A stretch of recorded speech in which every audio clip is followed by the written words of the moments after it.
Hello, I'm the Diabetic Walker and welcome back to the channel. Now, I was planning on doing quite a long walk today around the Chichester Harbour area, but I've not been too well. Just had a bit of a cold, nothing serious, and I've learned to listen to my body and my mind, and I decided this morning when I got up I wasn't going to come out.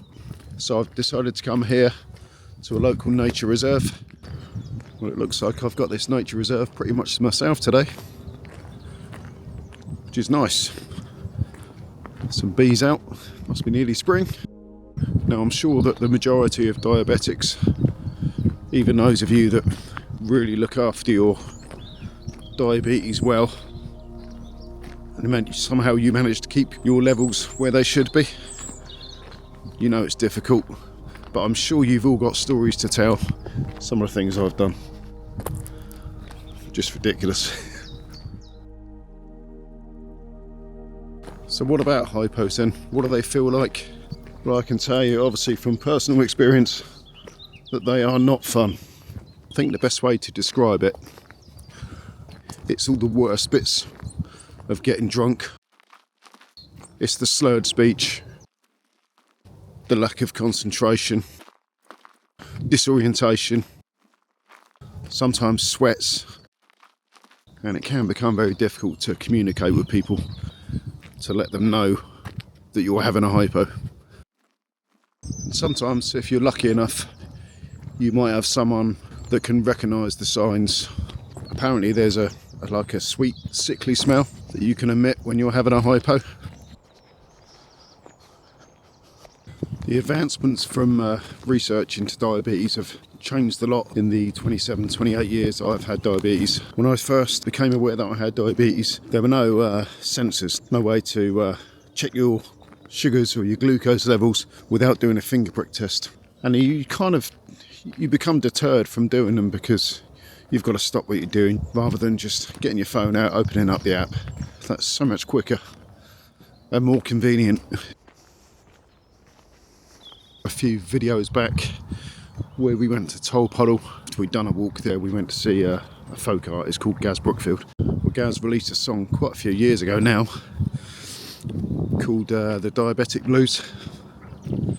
It's quite a funny song actually, because it's all about him contracting diabetes, and the only thing he's worried about, being a West Country boy, is the fact that he wouldn't be able to drink cider anymore. There are some dark clouds up ahead of me, but it's actually really warm today.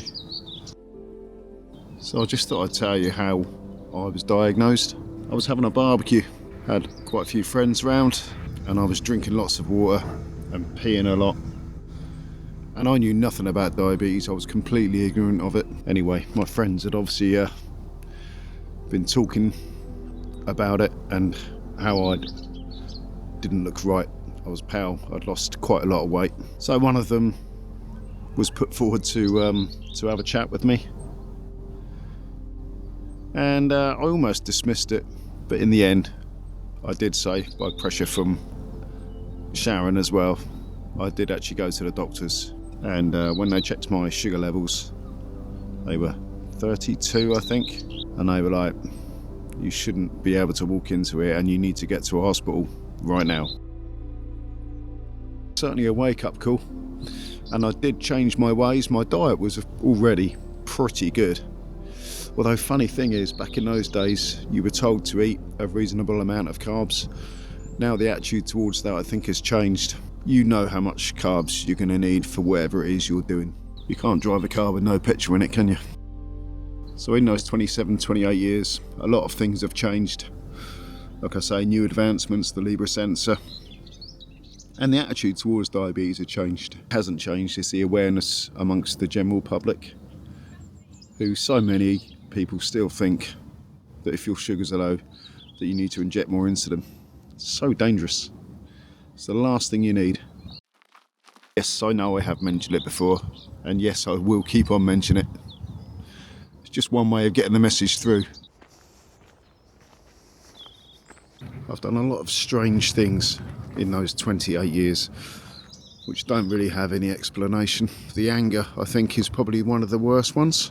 You just get so frustrated.